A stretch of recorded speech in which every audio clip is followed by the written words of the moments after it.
Well, hello everyone. This is going to be on the middle third of Sulam Tau. This section should be considered to be about flowing movement, but all of the movements must be very precise and must be finished at all times. First off, we will deal with the So-Sao section, which is the palms right at the beginning of the section.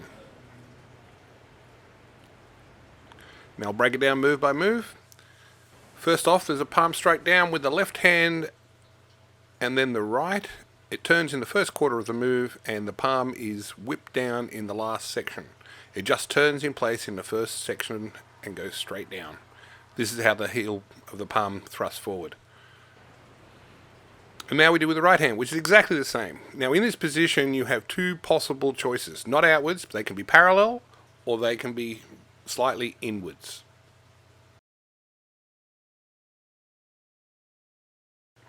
And now we're going to bring our hands up and behind. The elbows lead because the elbows are actually doing a bear hug break. The hands go directly to the middle of your back and not around your bum, which is an error that most people do. Hands go directly to the small of the back. Then they are thrust out.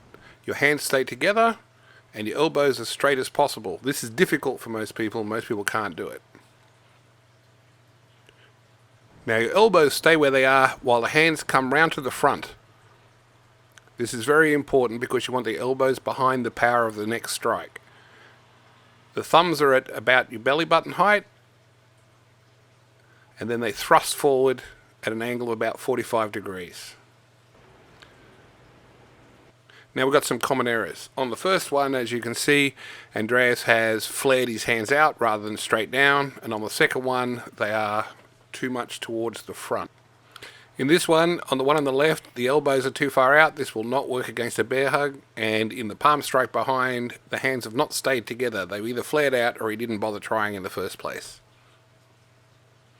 In this one on the left, he's not got his hands pointing towards the front when he should, and on the one on the right, he's bringing his hands around his bum rather than directly in a straight line.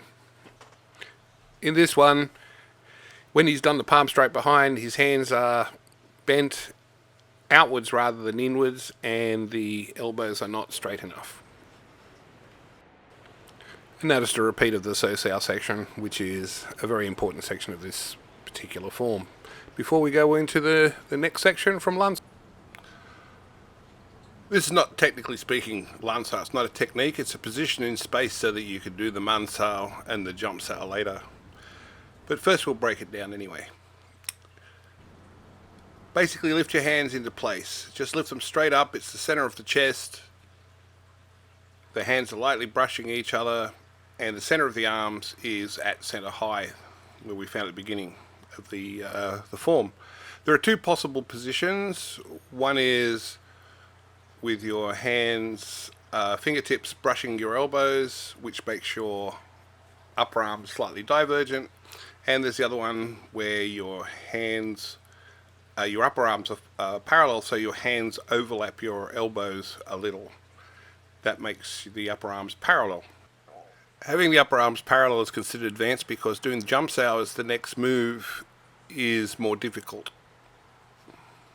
And now we're going to do some common errors. In this one, the arms are obviously too high and they're pressing too hard against each other.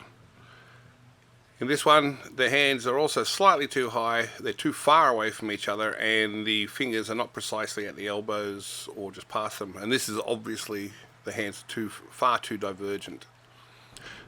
Now we're going to deal with Mansao and Faksao. Mansao we're going to deal with first, and it's the one that's normally taught first as well.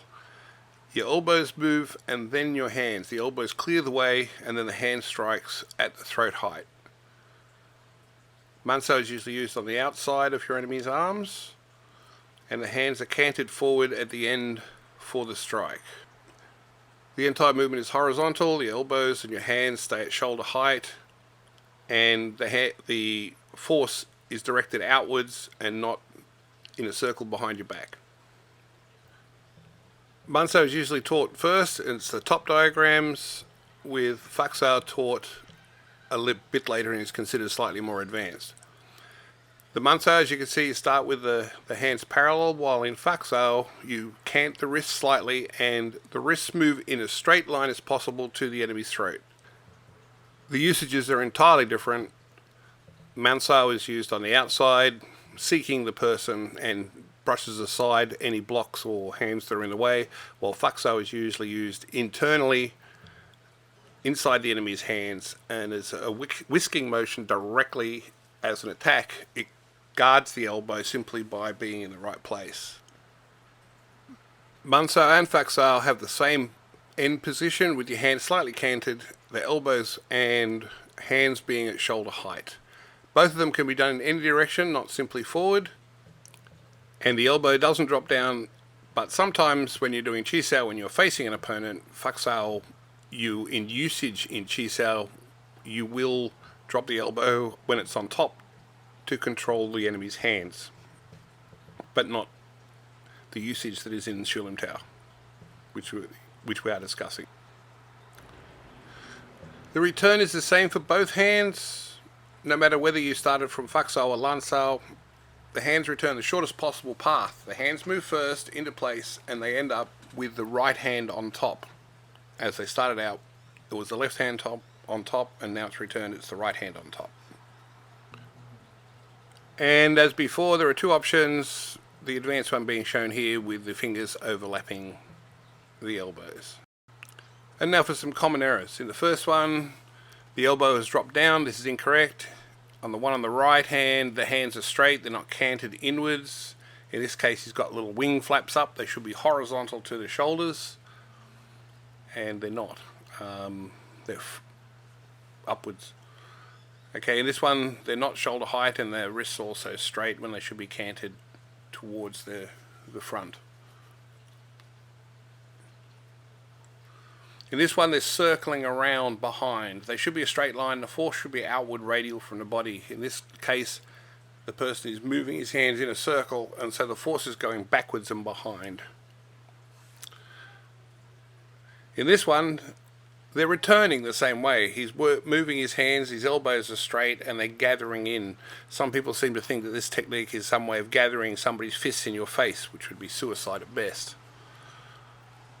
Okay. And now we're going to do Jumsao, the Jumsao section.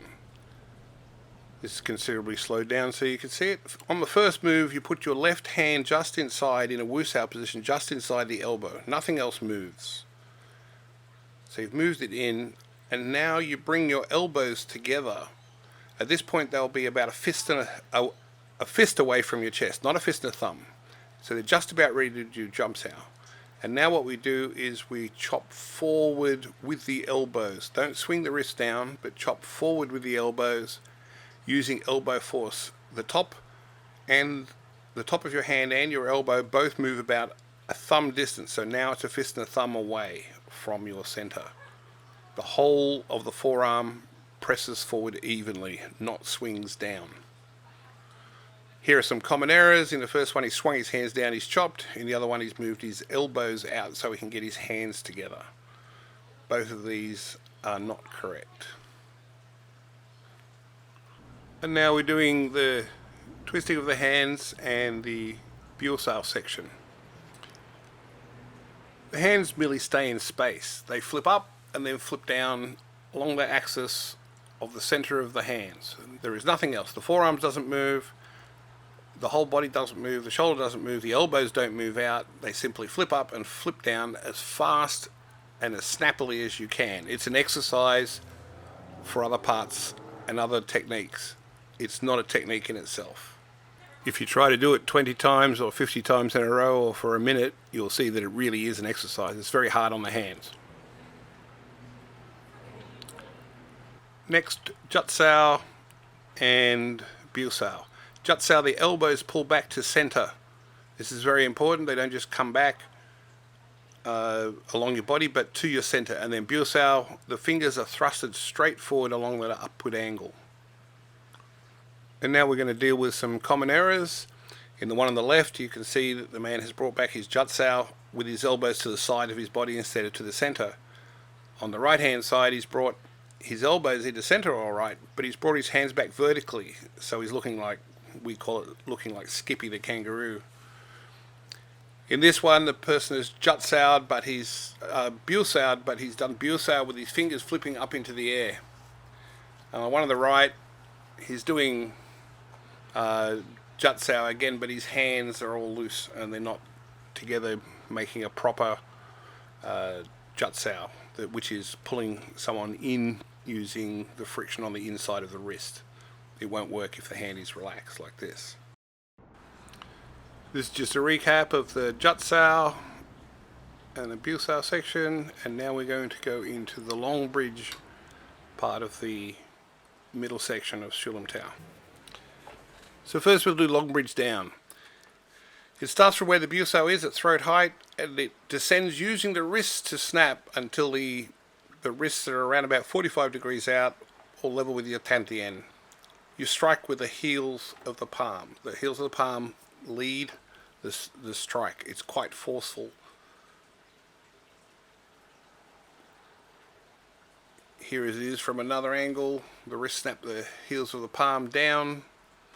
The hands do not flip up first. And now long bridge up. This goes the same way. The wrists snap first. You don't flip the hands and snap. You just lift your wrist until it is nose height. It snaps forcefully into place, and it must be the same precise point each time. The actual height can vary. You can choose nose, eyebrows or mouth. Each has a slightly different function in its usage. However, you must choose one, and I've arbitrarily chose the nose for our schools, and it must be snapped to place each time to that point. And now some common errors. In the first one, the hands have come up. They're probably about the right height, but they're apart. They're not close to center. They should be on center. On the one on the right hand side, the elbows are bent and the hands are not lifted up high enough. They're not snapped into place forcefully. In this one, the man has flipped the hands downwards first, robbing himself of the power of the wrist snap for the added power if you happen to do this as the strike function. This is not correct. You leave your fingertips where they were and snap your wrists upwards to place. Now you simply close the fist and withdraw your elbows back. A lot of people do a wrist roll at this point. This is not actually correct, because if you do wrist rolls at this point, your hands must go outwards because they're in each other's way, as shown in this drawing. So the idea is to just simply make fists and bring them back and finish the section. Now we're going to do the whole sequence once more, this time at normal speed, or normal speed for the video, because a lot of the other stuff was slowed down so you can see what was going on. And just follow along for this section nice and smoothly. When you've finished it, you'll be in neutral training stance again. Check all of your positions. Be ready to start the next section. Thank you for watching.